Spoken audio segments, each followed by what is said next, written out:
Good morning eighth class.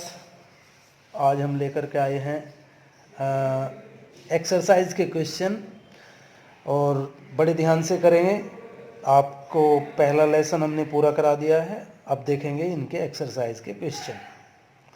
पहला question है tick the correct answer.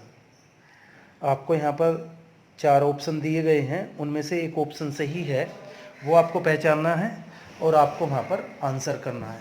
पहला क्वेश्चन की बात करते हैं, which of these is not a kharif crop, यानी कि निम्नलिखित में से खरीफ क्रॉप कौन सी नहीं है। खरीफ क्रॉप मैं बता दूं, जो समर सीजन में यानी कि जून से अक्टूबर के बीच में जो फसल उगाई जाती है उन्हें खरीफ कहते हैं। तो राइस ऐसी क्रॉप है, मेज़ ऐसी क्रॉप है जो इसी दौरान यानी कि गर्मियों में बोई जाती है, और ग्राउंडनट ऐसी ही फसल है जो गर्मियों में बोई जाती है। लेकिन जो वीट है, वीट सर्दियों में बोई जाने वाली फसल है, तो यहाँ पर खरीफ क्रॉप नहीं है, वो है वीट। और सारी की सारी तीनों की तीनों जो ऑप्शन है वो खरीफ क्रॉप में आते हैं, लेकिन वीट जो है it is a right answer here. Second question, the product which is obtained from a crop is called. The product which is obtained यानी कि वो प्रोडक्ट जो ऑब्टेन्ड होता है किसी भी क्रॉप से कहलाता है, यानी कि जो किसी फसल से जो भी प्रोडक्ट हमें प्राप्त होता है उसे क्या कहते हैं, उसे बोलते हैं हम प्रोड्यूस। जो तीन ऑप्शन और हैं, प्लांट्स है वो उसे नहीं कहते, लेग्यूम्स नहीं कहते, वेजिटेशन नहीं कहते, हम कहते हैं उसे प्रोड्यूस, यानी कि जो प्रोडक्ट हमें क्रॉप से प्राप्त होता है इट इज़ कॉल्ड प्रोड्यूस। तो यहाँ पर राइट आंसर है produce. Third question is now, which one of the following does not add nutrient to the soil. Which one of the following does not add, इनमें से कौन सी does not add nutrient को add नहीं करती to the soil में, इनके इनमें से एक ऐसी प्रोसेस है जिससे सोयल में न्यूट्रिएंट्स ऐड नहीं होते। क्रॉप रोटेशन ये भी न्यूट्रिएंट को ऐड करती है, फील्ड फैलो ये भी करता है, मैन्योर ये तो करता ही करता है, प्लोइंग जोतना, खेत को जोतने से न्यूट्रिएंट वहाँ पर ऐड नहीं होते। ये तीनों की तीनों जो प्रोसेस है, क्रॉप रोटेशन से भी, फील्ड फैलो से भी और मैन्योर से भी, इन तीनों से न्यूट्रिएंट मिक्स हो जाते हैं सोयल में, लेकिन प्लोइंग से इस तरीके से कुछ नहीं होता। तो ploughing is the right answer of the third question. Next question is, what term is used to describe the condition which arises. What term is used to describe the condition which arises? Water losing, hosing, threshing, harvesting. यहाँ पर ये तीनों के तीनों हैं, लेकिन housing जो है यहाँ पर राइट आंसर है, होजिंग। नेक्स्ट क्वेश्चन की बात करते हैं, question number 5, which term is use to refer such crops which are sown in summer season. कौन सा टर्म यूज़ किया जाता है जो समर सीजन में फसलें बोई जाती हैं, उसके लिए कौन सा टर्म यूज़ करते हैं, खरीफ।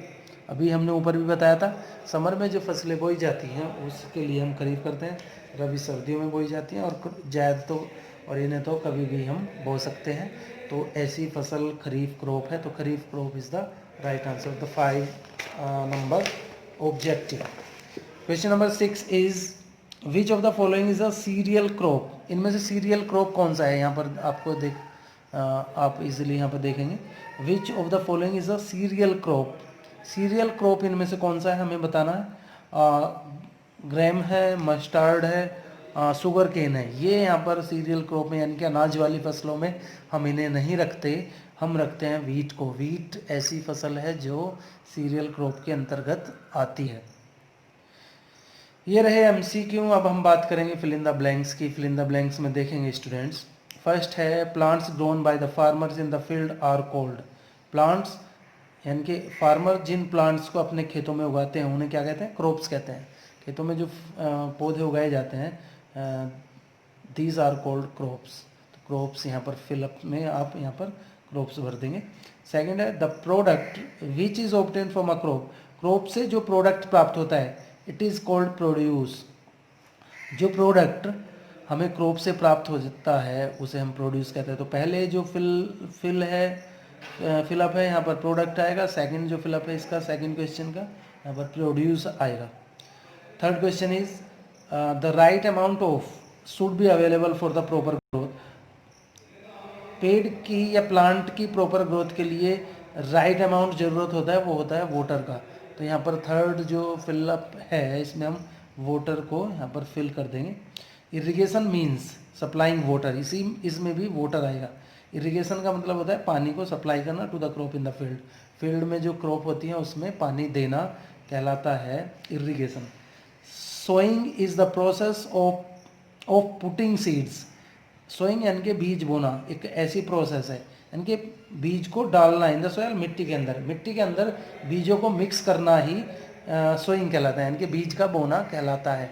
Sowing is the process of putting seeds in the soil. तो ऑफ पुटिंग सीड्स इसमें राइट आंसर है।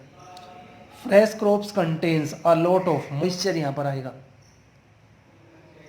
आप इन्हें बिल्कुल ध्यान से करेंगे सभी बच्चे। एक क्वेश्चन मैं आज और आपको कराता हूँ, ट्रू फॉल्स का एक क्वेश्चन है।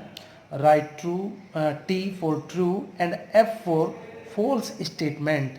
ट्रू के लिए टी लिखना है, फॉल्स के लिए एफ लिखना है। तो पहला स्टेटमेंट है प्यारे बच्चों, crop rotation reduces soil fertility. Crop rotation soil fertility को घटाता है, ये बिल्कुल गलत है। क्रॉप रोटेशन एक ऐसी विधि है जो सोयल फर्टिलिटी को बढ़ाती है, तो ये यहाँ पर फॉल्स आ जाएगा, यहाँ पर फॉल्स आ जाएगा। Plough is use for removing weeds. Plough यानी कि हल का यूज़ जो है हम घास फूस को हटाने के लिए करते हैं, बिल्कुल सही बात। जब हम हल चलाते हैं अपने खेतों में तो हम जो प्लो का यूज़ करते हैं वो रिमूविंग वीड्स के लिए करते हैं, यानी कि घास फूस को हटाने के लिए। बिल्कुल राइट आंसर है, यहाँ पर टी लिखेंगे। The first step in crop production is sowing of seeds.